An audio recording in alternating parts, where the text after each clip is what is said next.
Dans cette vidéo, on va se parler de psychologie comportementale et de rédaction persuasive. Alors, qu'est-ce que ça veut dire? Est-ce que c'est pas des gros mots, ça? Euh, on pense avec Théo que c'est hyper important de comprendre comment fonctionne le cerveau humain en marketing pour pouvoir mettre en place des actions qui vont lui donner envie pour le pousser à faire des choses, à aller dans notre sens.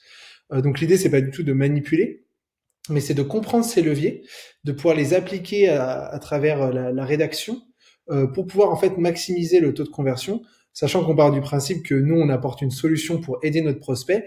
De temps en temps, il va avoir du mal à passer à l'action et en fait, en utilisant certaines techniques, on va pouvoir augmenter nos chances de le faire passer à l'action. Alors du coup, dans cette vidéo, je vais vous présenter 10 leviers de psychologie avec des exemples hyper applicables pour vous dans votre vie d'indépendant et de freelance, pour que vous puissiez les utiliser et du coup augmenter vos chances de les faire compléter l'action de votre choix.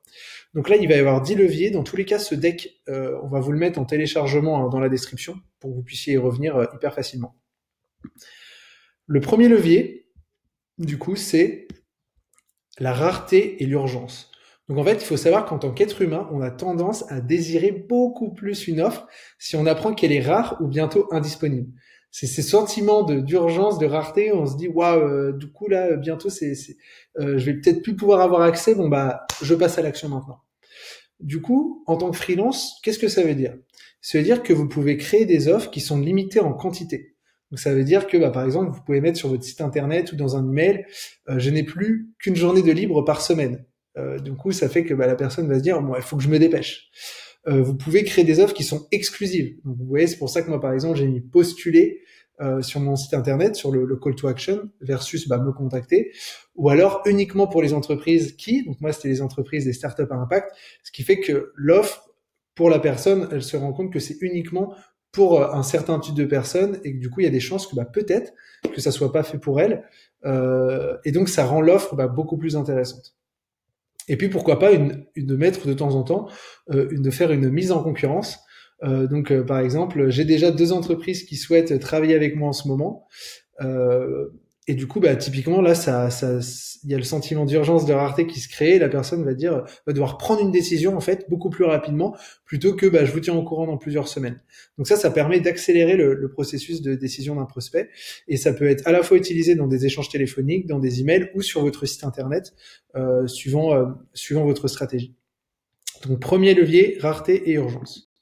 Le deuxième, c'est la preuve sociale, que vous connaissez et que j'ai beaucoup martelé pendant la création du contenu. Donc, quand un grand nombre de personnes fait quelque chose, c'est sûr qu'il s'agit de la meilleure chose à faire.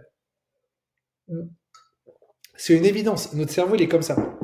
Si tout le monde dit que c'est stylé, c'est stylé. S'il y a beaucoup de personnes qui disent que c'est pas terrible, typiquement, on va se dire que c'est pas terrible, on va avoir du mal à assumer le fait que nous, on aime ça, alors que les autres ne l'aiment pas. Donc, qu'est-ce que vous pouvez mettre en avant sur votre site internet? Les avis notés de vos clients, donc des avis 5 étoiles par exemple, des témoignages positifs de leurs expériences, des études de cas pour prouver l'impact sur leurs résultats. Donc l'idée c'est de dire voilà, j'ai travaillé avec cette personne, on a mis en place cette mission, voici les résultats et voici à quel point elle est contente. Donc ça c'est toujours fort en termes de preuve sociale. La mention des partenaires reconnus. Si vous travaillez avec des partenaires, avec d'autres freelances, d'autres consultants, etc., pourquoi pas des lieux, c'est toujours cool de les mettre en avant.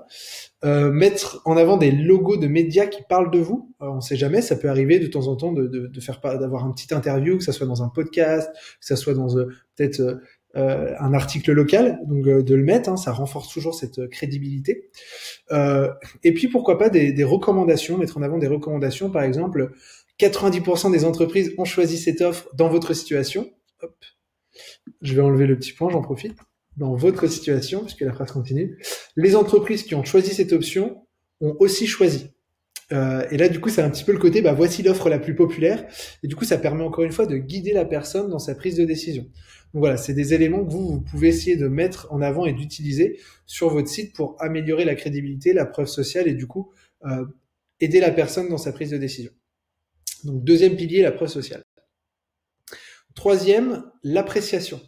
Donc, on a plus de facilité à être convaincu par quelqu'un que nous apprécions. C'est aussi simple que ça, c'est-à-dire que quand on trouve quelqu'un sympa, des fois, on va juste se dire, ouais, mais lui, il est plus sympa, et ça peut être potentiellement un avantage compétitif d'être sympa, honnêtement. Je sais pas pour vous, mais moi, les gens qui sont pas cool, ça me donne pas du tout envie de bosser avec eux. Et quelqu'un qui a la pêche, qui a le smile, bah, directement, on a envie de passer un peu plus de temps avec lui. Donc, voici quelques idées pour le mettre en avant, vous, en tant que freelance, que ça soit sur votre site internet, dans votre stratégie d'email, etc. Donc, mettre en avant sa personnalité. Hein. Donc là, on revient à la page à propos. Donc, ça pouvait être mettre des photos de vous. Ça peut être aussi dans votre signature d'email de mettre une photo. De répondre de manière beaucoup plus personnalisée à ses utilisateurs. Donc, quelqu'un remplit un Typeform ou vous envoie un email, de vraiment répondre de manière plus personnalisée, plus sympa, et essayer de développer une patte un peu unique et remarquable. Donc là, l'idée, c'est pourquoi pas un petit emoji, mais en fait, ça dépend vraiment de vous qui vous êtes et de votre stratégie. Mais ça peut être une petite blague, ça peut être d'avoir un truc un peu spécial dans votre signature, ça peut être d'avoir un message un peu spécial sur votre page de contact. Encore une fois, pourquoi pas travailler aussi votre originalité et le côté qu'en fait, vous êtes quelqu'un de sympa et c'est cool de bosser avec vous. De temps en temps, ça peut être sympa de partager aussi des avancées dans les coulisses. Donc là, j'ai mis story Instagram, article sur retour d'expérience, hein, notamment sur le site internet, pour montrer en fait ce qui se passe derrière, qu'il n'y a pas juste le sommet de l'iceberg, qu'il y a plein de choses, et d'être authentique, modeste, ça fait toujours du bien pour en fait créer la relation avec un prospect. Être accessible, c'est-à-dire que si une personne vous contacte, vous répondez relativement facilement, rapidement, qu'on se dise pas que c'est une énorme entreprise derrière. Hein, aussi, c'est ça qui est intéressant quand une personne veut travailler avec un indépendant, c'est qu'il veut pas travailler avec une agence, il veut travailler avec vous. Et du coup, pour la personne que vous êtes, donc vous êtes beaucoup plus en théorie accessible. Et enfin, le côté être sérieux sans se prendre au sérieux, ça a jamais fait de mal à personne, et ça permet de développer en fait ce sentiment d'appréciation qui pourrait en fait vous aider aussi à convertir plus de prospects pour travailler avec vous. Donc du coup, celui-là, le troisième, l'appréciation.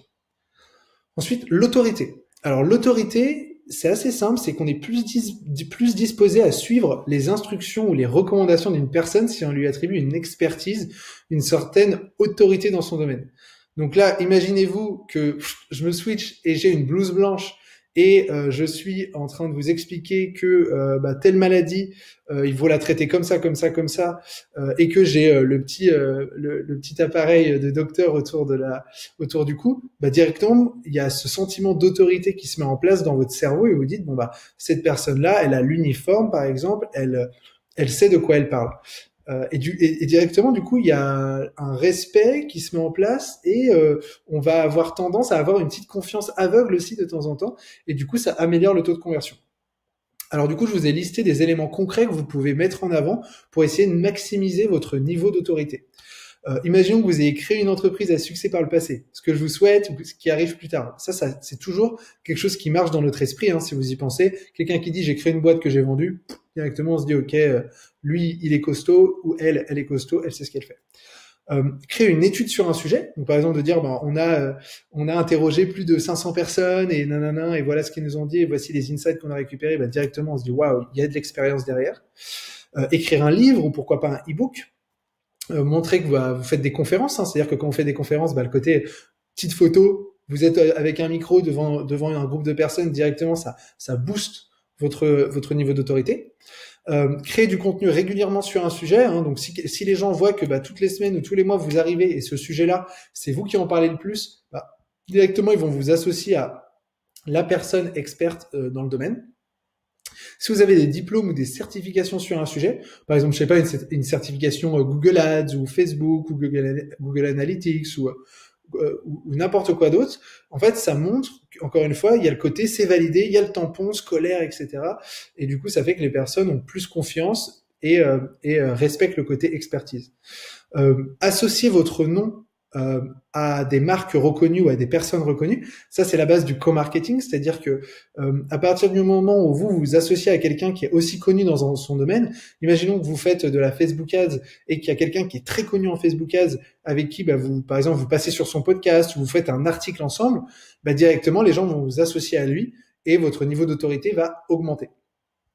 Et enfin, si vous avez une grosse audience sur certains réseaux sociaux, sur je sais pas, une liste d'emails, LinkedIn, Twitter, Instagram, le fait de le mettre en avant, ça prouve encore une fois votre autorité sur un sujet. Donc voilà, vous voyez, il y a plein de possibilités. L'idée, c'est pas de toutes les faire, c'est plus de se dire, ok, bah, peut-être que je pourrais en choisir un ou deux, trois, et bah, en fait, je les travaille et puis je les mets en avant sur mon site internet pour bah, donner encore plus envie de travailler avec moi. Ok. Ensuite, l'engagement. Alors, la technique de l'engagement, elle consiste à faire une petite demande pour faire une plus importante un peu plus tard. Donc en fait, on la connaît aussi sous le nom de la technique du pied dans la porte.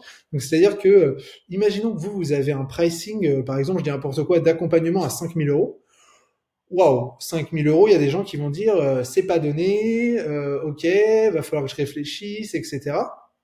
Mais du coup, vous pouvez peut-être proposer quelque chose de beaucoup plus abordable dans un premier temps. Par exemple, un service, ça peut être 1 heure de consulting à peut-être, je dis n'importe quoi, 50 euros, qui fait que c'est hyper abordable pour la personne en vue des 5 000.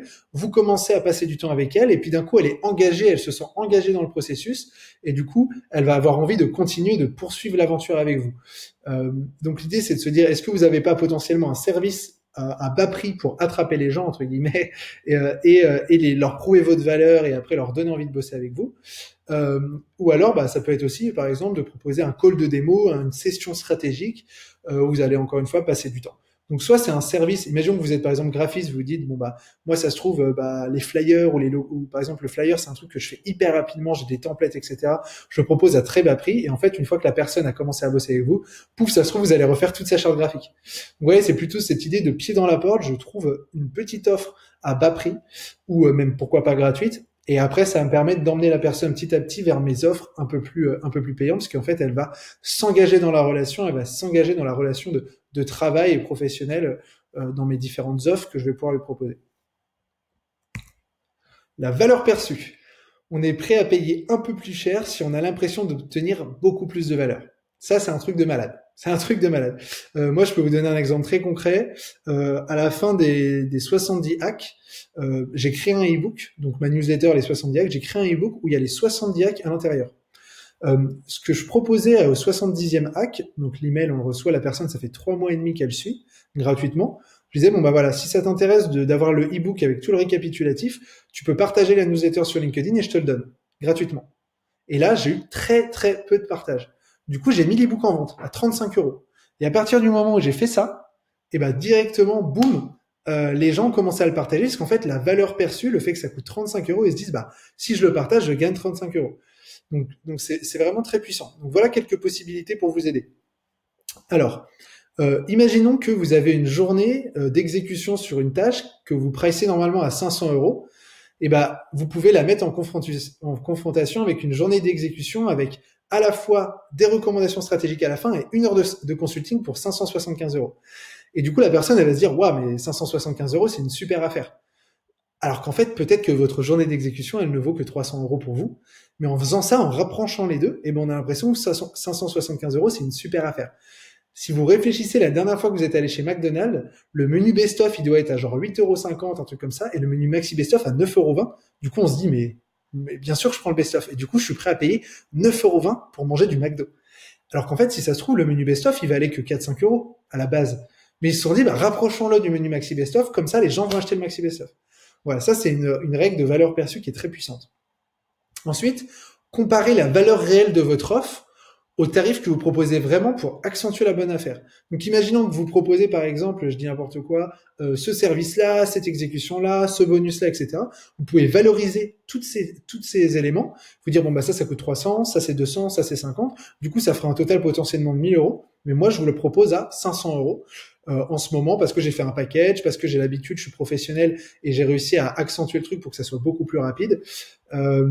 Et du coup, bah voilà, vous avez la valeur que vous allez recevoir, ça vaut 1 000 € et moi je vous le fais à 500. Donc l'idée c'est pas du tout d'abuser de ça, c'est pas du tout d'être au bord de la piscine et de faire une vidéo. Si vous aussi vous voulez gagner 10 000 € par mois, cliquez sur mon webinar, s'il vous plaît, ne faites pas ça, je trouve ça horrible.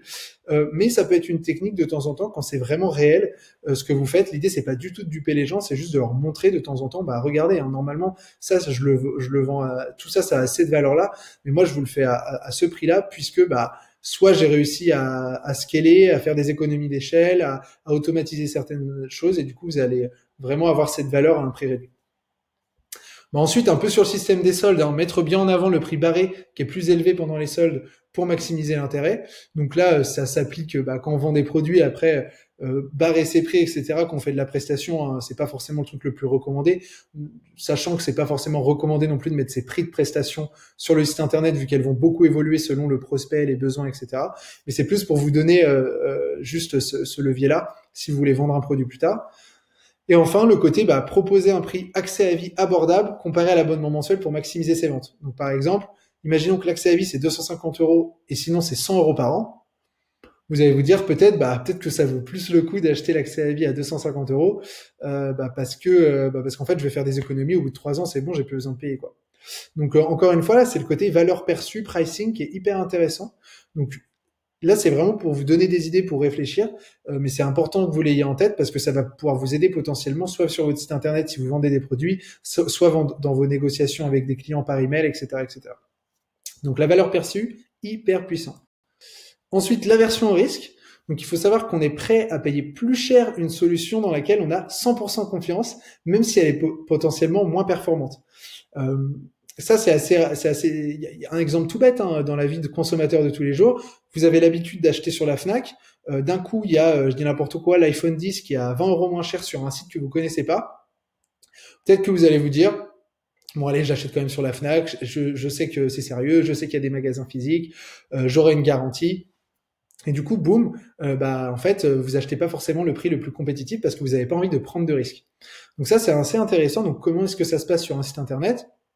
Il faut rassurer ses prospects, le temps de garantie, l'accessibilité du support. Donc c'est-à-dire est-ce que vous allez être contactable par email assez facilement. Vous pouvez mettre la mention 100% satisfait ou remboursé si vous faites un certain type de prestation, sachant qu'il faut se dire que très très peu de personnes demandent le remboursement, puisque en fait c'est toujours un peu gênant de demander un remboursement, surtout quand on pense qu'on a quand même eu de la valeur. Le fait de dire que le paiement il est sécurisé, le fait de mentionner que la livraison elle est garantie à telle date, donc en fait vraiment des moyens de rassurer la personne pour en fait lui montrer qu'il y a aucun risque de bosser avec vous. Donc ça c'est aussi un élément important. Donc là c'est pas mal d'éléments dans le type e-commerce, la livraison, la garantie, le SAV, mais en y pensant en tant qu'indépendant, il y a pas mal de choses qu'on peut quand même mettre. Moi personnellement, je sais que je n'aurais aucune peur à dire aux personnes qui veulent travailler avec moi que mon pricing c'est tant et c'est 100% satisfait remboursé parce que je suis persuadé de la valeur que je vais apporter. Et si ça peut permettre de convaincre la personne, je serais prêt à le faire parce qu'en fait je suis persuadé que je vais apporter de la valeur. Et si c'est pas le cas, ça me dérange pas même de pas être payé puisqu'en fait c'est peut-être que j'aurais fait un mauvais travail. Donc voilà, l'aversion au risque, aussi un levier intéressant, comment rassurer le prospect et lui montrer qu'il n'y a aucun risque, que tout va bien se passer. Le niveau d'effort. Alors, plus il faut d'effort et de temps pour effectuer une action, moins nous avons de chances de le faire. Ça, c'est facile. L'être humain est quand même un petit peu feignant sur les bords. On a la flemme. Et du coup, votre site internet, qu'est-ce que ça veut dire pour votre site internet? Si c'est pas clair, si le bouton, il est pas assez gros, pas assez voyant, si on comprend pas exactement ce que vous allez proposer, si dans la manière dont vous allez rédiger vos contenus, on comprend pas je comprends pas comment est-ce que vous pouvez m'aider en tant que prospect, je m'en vais. Si je comprends pas comment vous pouvez m'aider et comment est-ce que je fais pour vous contacter hyper rapidement, je m'en vais.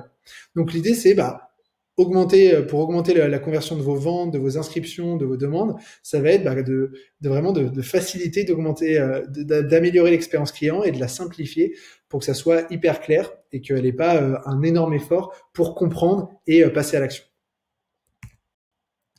Hop, et du coup, on arrive sur l'avant-dernier, donc le nombre de choix. Si on a trop de choix, on est confus, on perd du temps, on se fatigue et en fait, on ne passe pas à l'action. Exemple hyper concret, il y a une étude qui a été faite où en fait, on proposait 24 choix de confiture à des gens et en fait, ça a attiré versus 6 choix de confiture. Dans le premier cas, ça a attiré 60% de personnes, donc c'est cool, et l'autre que 40%. Donc on se dit, en fait, c'est trop bien, il faut mieux avoir plein de choix parce qu'on attire plus de personnes. En fait, c'est là où on repense au funnel. Le plus important, c'est le bas du funnel, c'est la conversion. Dans le premier cas, il n'y en a que 3% qui ont converti. Dans le deuxième cas, 30%.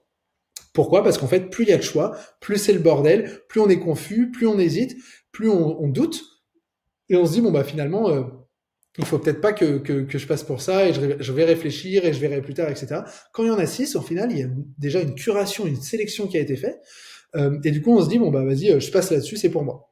Donc, d'où l'importance dans vos services de le rendre le truc le plus simple possible, le plus concis, pour éviter en fait cela, le fait en fait de dire, bah, en fait, quand on fait tout, on ne fait rien et ça ne convertit pas. Donc voilà, une bonne petite piqûre de rappel. Pensez à faire en sorte que moins, c'est mieux.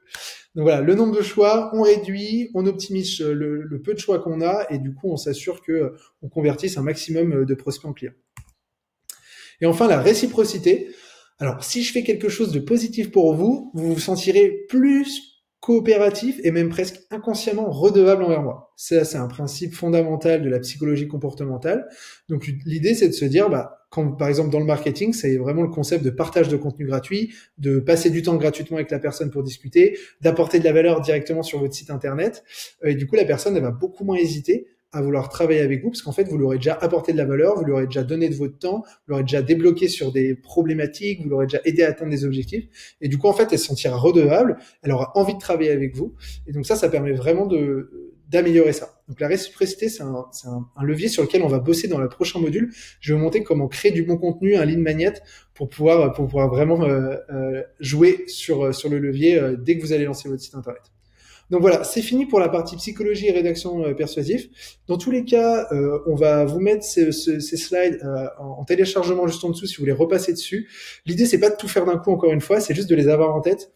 Puisqu'en fait, à force de les imprégner, vous allez avoir des automatismes, vous allez aller beaucoup plus vite pour pouvoir rédiger du contenu qui va être percutant, qui va être persuasif, et pour améliorer votre taux de conversion, puisque c'est vraiment tout l'objectif de ce module, c'est améliorer le taux de conversion de votre site internet. Allez, je vous laisse là-dessus et on se retrouve dans le prochain module pour parler de lead magnet. Bon courage!